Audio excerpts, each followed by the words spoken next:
All right. Hello, everybody. This is Larry Little. And I'm Melissa Jackson. And you are listening to RelationShifts, those little shifts that make a big difference. And welcome to the podcast. Man, we're so glad you're here. And I'm so glad, Melissa, that it is spring. Spring has sprung. And that is my favorite time of year. I love spring. Really? Despite all the pollen and allergies and, sneezing. And all the antihistamines it is my favorite time of year. Well, I love that. Why is it your favorite time? It's not my favorite time, but I want to know why it's yours. I love flowers. I love spring, the grass getting green, everything coming to life. That's what I just love. The life, everything coming to life. It's my second favorite. My first is fall because I love fall.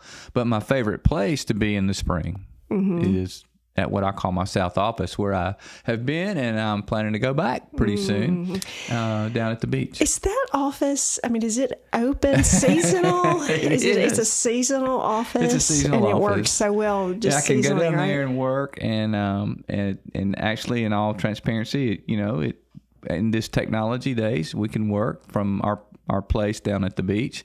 And a bad day at the beach is better than a good day most anywhere else. I think so too. I think so too. There's no jealousy in any of the things that you just talked about or anything like I'm that. Not picking it up.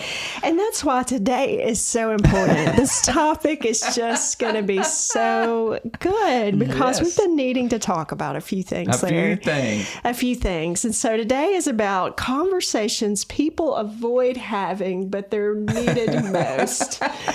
So it's just so timely. As long as we get to this and get it done, because I'm about to head down to the South office. Well, let's just get going.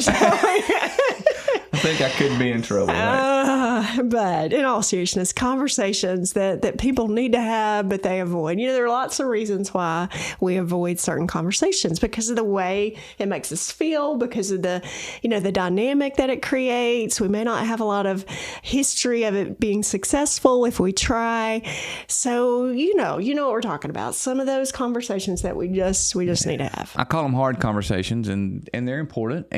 But we have to, as we walk through this today, what we're not saying is that you ought to have hard conversations all the time. Timing is everything. And when you have those conversations is important. The environment you have those conversations is important. So I wanted to set that context for us.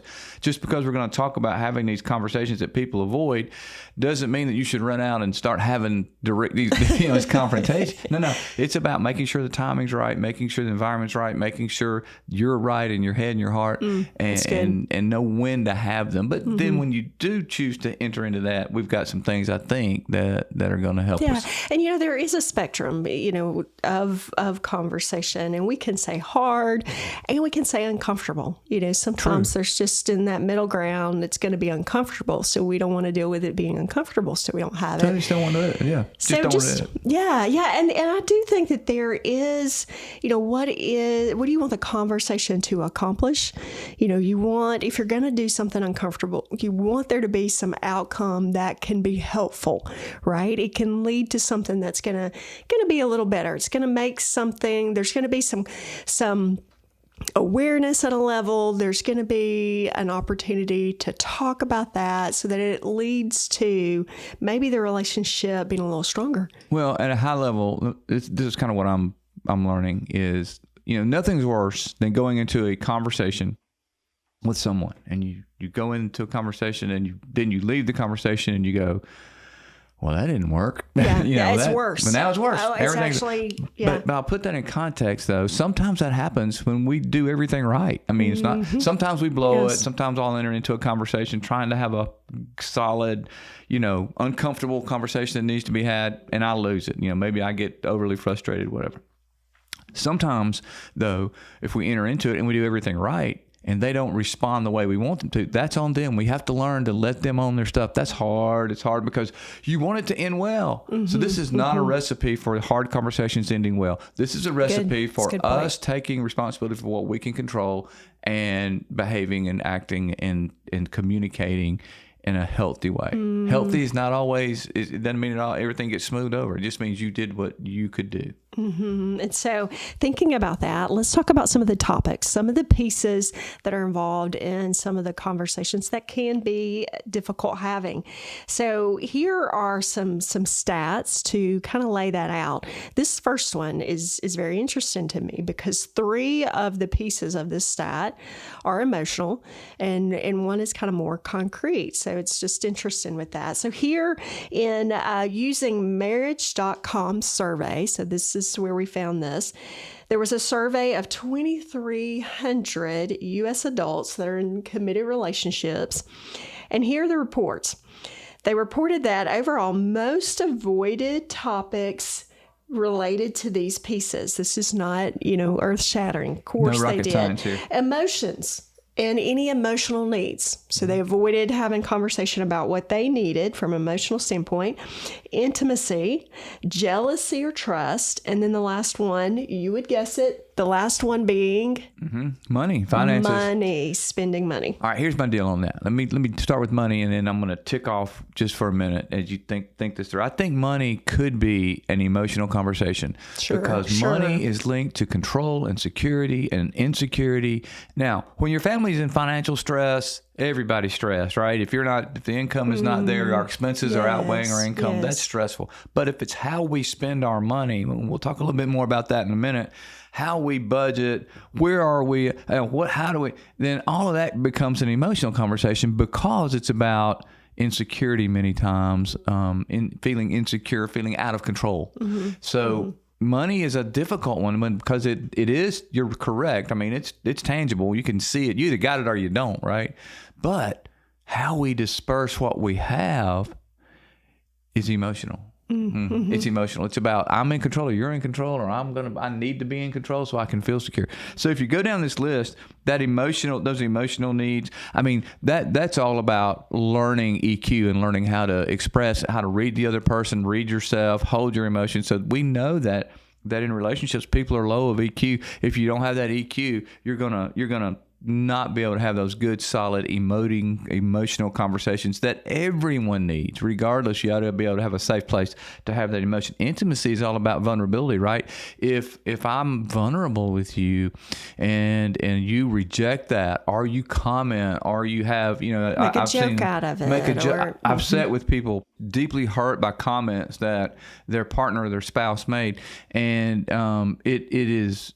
That doesn't go away. I mean, I'm even years later, as I talk to some people that have experienced it, they still have those scars. So intimacy is all about vulnerability, and jealousy and trust could be from a litany of things going on in our own life where we can't trust it. I will link that to the money conversation as well.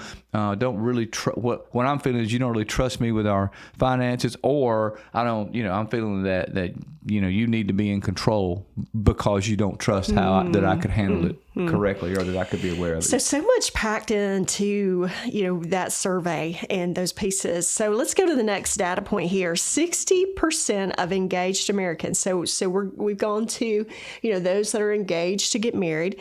67% of engaged Americans say they have found it difficult to have a serious financial conversation with their fiance. Ain't that scary to you? That scares me to death. I mean, think about this young couple engaged, and my goodness, almost 70% cannot talk about the finances. So here's a plug, Melissa. We've got a plug. You and I aren't in this line of work any longer, but we have a wonderful team who they are in this line, and there's many, many wonderful counselors out there. Go get premarital counseling. You've got to do that if you're engaged. It's not an option. It will save your marriage. It will help you so much years from now. People continue to come back and say, hey, I'm so thankful for the premarital work that we did, because it helps you to know what you don't know. And talking about finances is always one of those topics in premarital. So if you're one of these 70%, almost 67, if you haven't talked about finances with your fiance, do it. Go to premarital counseling, whether you have or not. It will help you to talk about how to have these hard conversations, how to have financial conversations, how to have sex conversations, how to have future conversations, all of these things that are so important. Please go get let somebody help you. Okay, I'm off. Good plug. Good plug for that. Okay, one more here. 86% of employees. So let's transition to the workforce. Let's transition to work.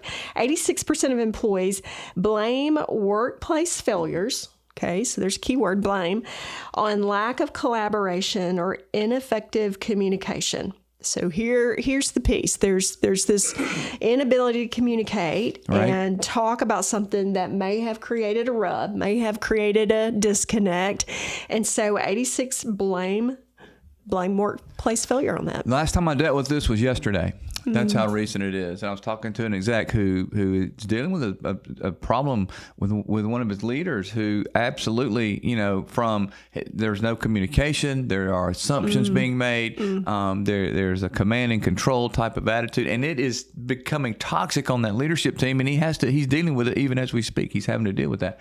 So it is incredibly important to know how to address those issues. And here's what I told him, and I think it's so relevant for all of us. If we avoid those conversations and we don't have those hard conversations with that individual that's not communicating, that's leading by command and control, that's causing toxicity in our team, it sends a terrible message to the rest of the team, and it spreads like wildfire. The toxicity, it spreads. You've got to stop it. You've got to be strong enough to go in and protect your team and stop that from happening and setting those appropriate boundaries and having that hard conversation. So it's important, not just for the individual, but it's important for the others who are watching how you deal with this situation. So hard conversations, things that people avoid, whether they're at home or with extended family or with work, it's a real deal. And so we want to talk about a couple of those real life examples. What does that look like? And these are quite practical. The first one, I get a little tickled around this one, and that is the Amazon boxes. So here is just a real life scenario. You come home and there are the Amazon boxes, and we're just ordering things, but they're needed things, Larry. They're needed, absolutely needed. Are you kidding me? You need for the house to run well. You need those organizing things. You need them brought to you. And you need that. So that becomes just a real life example. Well, I've got a theory. Okay, here's my theory. Now I know you weren't talking about yourself and your husband who's a camel, so I'll use my situation with my wife who's a camel. That's great. Thank you for you're that. welcome. I'll get you right off that hot seat. We have two very different philosophies about Amazon ordering, or anything, but we'll use Amazon. We have two very different philosophies. Her philosophy is, why are you ordering this? It doesn't make logical sense. Do you really need it? Are you completely, if you're out, then you can go down to the big box store and you can go in and walk in and pick up what you want, then come back out, and then if you have it, you don't have to. So there's no need to ever order anything ever. My philosophy, on the other hand, is I want to make. We've said this before on this show. I'm a turnkey kind of guy. I'm living life. I got a lot going on. If I can make life easier and more accessible, I'm going to do it, right? Because I don't want to go into the big box store. So I'm going to order. I'm going to have boxes come. I'm going to break those boxes down and throw them away and thank my goodness. And in fact, I just did that. It's amazing to me. I needed some vitamins and stuff that I've discovered I can order it from Amazon now, and it comes right to my door. Are you kidding me? And my wife, Melanie, goes, why are these things showing up at our door? Right? You can go right down to blank and get this done. You can walk in the store and get it. And I'm like, I know I can, but I don't have to. Well, here it's so easy because just right down the road is a return center. And so if it doesn't work, it's so easy. Just get that returned. And, this is one of those issues that you may never agree. We're never going to agree. Like my wife and I will never agree on this, right? So she just chooses to smile and shake her head when the boxes come. And I choose to kind of chuckle at her when she has to get in her car and use her gas and drive down to the store. But it makes her feel better. So that's her. And so we've kind of agreed to disagree on this one, right? There you go. Okay, so here's another real life example. It's called the help gap. Okay, so there's some gap in getting help around the home. Somebody feels overwhelmed. They're managing all the logistics, keeping things going, making things happen, and they hint instead of maybe being able to be direct or clearly state how they feel about feeling like they're doing everything at home. And so there's this gap. And so there's the inability to really bring it to the forefront, but there's hinting. And hinting could either be received or it could just kind of go over the other person's head, right? Oh, listen, and I'm really bad at this, at the hinting. I don't pick up on hints. We had to have a conversation a long time ago, and we use the same principle here with us and our team. Let's be clear, let's be kind, but let's be let's be wise. It's on my mud right here. Be clear, be kind. Because if I can just tell you what I need to be clear about this. This is what's going on in my head and heart. If I can do that with kindness, we think that if I just hint to you, that's being kind. That's being really mean. And it's really not. It's not okay to not be clear. That's not kindness. Kindness is when I clearly communicate to you where I am, so that you then have the choice. Then you can own your response. And that's difficult for certain personalities. Some personalities, they are going to put it out there. They're going to be direct, and they may have a tendency to come across a little rude. The other side of the personalities, they're going to have this inability to really be straightforward, and so that can create this dynamic where it doesn't create the ground to be able to have difficult conversations. But here's the thing. Being clear is just one point. The second point that is just as important is be kind. So those people that can put it out there and sometimes be a little rude, that's not okay. I mean, that's ineffective. You are being ineffective. But those people who struggle to be clear, you have to work on that side. So we all have to work on something with our personality. For me, it might be, being kind. For you, it might be being clear. But we have to think there. And the wise part comes in when we think about the time and the place and, what's appropriate. That's and right. That's right. Here's the last just real life example to throw it out there to see if you can identify with this. And this is the person that feels underappreciated. Okay, so they're willing, they make it happen, they're, helping at work, they might be helping at home, wherever it is, they're stepping up, and they need some appreciation. That's important to them, but they're doing these things and they're not getting the appreciation that can help them, can spur them on, and so they feel unappreciated. I call this falling into the victim mentality, and they get down there and, I'm doing all this, and they are, but I'm not being appreciated. Nobody notices, or she doesn't notice, or he doesn't notice. So they, instead of being able to communicate their needs, they continue to build up resentment. And if you build up that kind of resentment and feel underappreciated long enough, you're going to become apathetic, and that apathy that's going to grow into contempt. And the relationship is going to deteriorate. So if you're in the victim mode, it's you're in a dangerous place, in my opinion. So let's talk about what can we do? What are some shifts that we can make? Because we need to have that place where we're going to call it the check engine light, where we realize the light has come on. Now, some of us drive around with the light on. Some of us go, I'll get to that later. And we may end up going, weeks with the light on. Some of us, that light comes on and, we're taking care of it. It just depends on our personality. But we need this level ground area where we can check the engine light. We can be aware. We can allow ourselves to slow down a little bit or allow ourselves to step into this a little bit. But just as you were talking about, we can be aware so we can take ownership for our side of the situation. Because the conversation has two sides, right? Conversations have two sides to them. So let's talk about how we can check that engine really quick, what that needs to look like, and how we can make shifts. I agree. Very quickly, I'll say this. While what you just said is so critical, when that check engine light, many times it comes on as a yellow light. That yellow light means there's a problem, you need to pay attention, but your car's not going to brake. You can drive a while. But then when it turns red, many times that red check engine light means we are in serious trouble. This car is about to stop, or you may not even be able to drive it anymore. We've got to learn these shifts we're about to talk about will help us that when that yellow light comes on, not to let it get to red, right? Let's get on it while we're in the yellow. That's right. So let's start with the first one, because these are practical shifts. And once again, shifts are so important because it means spending just a little energy. We're not talking about this enormous shift, but how do you make these little shifts? So first off, you can be mindful, you can be aware, and you can make some choices. You can choose to shift. The first one, shift from hinting to naming.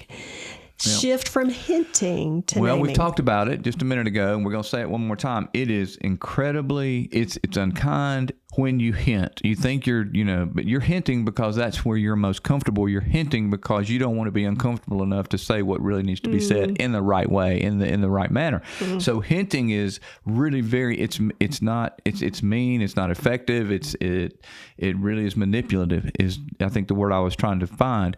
So instead of being manipulative, instead of hinting, name, be clear. This is what I need. This is what I'm feeling. This is what I need you to do. This is what I'm willing to do. Listen to all those. I think it's interesting that you put hinting with manipulation. That's an interesting piece that you're tying those together. So, it's a behavior. And so, you're saying that person that may have a tendency to do that, they need to be able to communicate clearly without accusing, without guilting, without trying to control the situation. They need to have the confidence, the security in the relationship. They need in themselves. They need to be able to know that what they need is important, that what they need is valuable, so that they can feel the strength and the confidence to be able to communicate it despite how the other person responds to it. Hinting is setting unrealistic expectations that people can read those hints, understand those hints, and know what you're thinking. That's manipulative. That's no good. The truth is that some people just miss hints. Oh, gosh, I'm terrible. They're not trying to miss it. They just miss it. We just miss them because of their personality. And our personality, but, and even when we have just life things going on, I will be in trouble by being, probably politically incorrect, but I think men have a harder time generally picking up those hints for whatever reasons than women. I can't say, I'm not saying one's better than the other. I'm just saying sometimes, guys, we just get to doing our thing. So I think it's important to know if you're a hinter, know that that's really you're manipulating the person you're in a relationship with. And what if that person could feel a different responsibility to the relationship? What if they could feel a little different confidence in the relationship, where they can have the understanding that what they need is important, and they can bring that to the relationship. Let's go to the next shift from blame to ownership. Now, this is going to impact those lions. This is going to impact those personalities that fall on the extroverted side of the continuum, the DNA. Shift from blame to ownership. You never, or you always, or I need you to do this, I need you to do that. Some of that blaming that ultimately is not going to help the relationship. Right. Melissa, this comes straight. It's a direct correlation from blaming to being defensive. This is because the person is defensive. They're using poor coping mechanisms. They're using their defense mechanism, and it's not the right one. Defensiveness always pulls up boundaries. It polarizes relationships or pulls them apart. And we blame because we are insecure, but we blame because we're defensive. We blame because we're in the defensive mode, and we got to protect ourselves. We got to protect what we think is our emotion or our right. So it takes a lot of work to get away from those prefixes that you used. You never, you always. To hey, this is what I'm feeling. Let's talk about it. It appears to me, or could ask questions. Could this be the case? So defensiveness leads to blaming. Blaming, I have never seen ever, not one difficult conversation turn out well when someone blamed the other person. I've never seen it. Even if the other person's 100% wrong. You are 100% wrong in your action. I get that. But when the person engaging in that hard conversation blames that person, points a finger at that person, is unwilling to move forward, it really gets that relationship stuck. And instead of saying, there were things that were wrong here. I need you to take responsibility for what you did. I'm going to take responsibility for my part in this, regardless of how small. That opens up a very different conversation and opens a door for reconciliation. Well, what you're saying, I think, goes into the next shift, because I think when we blame, whether we're doing that externally or internally, and we've all done that at times, I'm sure, it leads into this next thought process of probably there's this going on with that one that we just talked about, and that is all or none thinking. So we shift from all or none to ongoing dialogue. So this all or none thinking is just what we talked about. This you always, you never, this where our thinking goes from being able to think about, how we contribute to the situation, how the other and we go into this piece of, it always happens this way. Everything in that moment gets lumped together and gets historical. Just call it. It's about irrational thought process, and we become irrational. It's irrational. Okay, because you did, our relationship's over. Because you did this one thing, or if I say this, then this catastrophe thing is going to happen. So all or none thinking is all about irrationality. It's about not understanding where the middle is, not understanding where truth is, not understanding where compromise is. It's telling ourselves a story that's built out of insecurity and irrationality. So I think we have to be careful when we cannot have a healthy relationship of any kind when we're in all or none thinking mode. Either I'm overly enamored with that person, which causes problems, or I'm telling myself stories that are not true about why they did what they did. They did that to hurt me. They did that to get me. They did that whatever. All of that's irrational, and it leads to eventually it'll destroy the relationship. Well, you were talking about, being able to kind of come to the middle, and that's such a good shift when we get in this all or none thinking, because we're in a dynamic that there's some, uncomfortableness, to be able to kind of come to the middle and be able to realize, hey, what can I own in this? Let me get my mind thinking in that zone so I can kind of pull it out of from one extreme to the other, and I can allow myself to change the dynamic of the dialogue. These are difficult things. Now, we're not saying this is easy. We're not saying these shifts can be easy, but we know when we make some shifts that we create some momentum. Oh yeah, we create some dynamic change. Well, it's like this, and this is our last one. I think it's really important though. We have to choose, just like you were saying, to shift from avoiding or withdrawing from those conversations to leaning into them. And let me tell you this: this is a choice. It does not feel good. It does not feel comfortable. It is not easy. It will feel terrible because it's a difficult thing for many of it. It may be difficult to be kind. It may be difficult to speak up. It may be difficult to find the right timing to do this and be wise. But lean into that uncomfortableness. Don't withdraw from that conversation. Make yourself have it.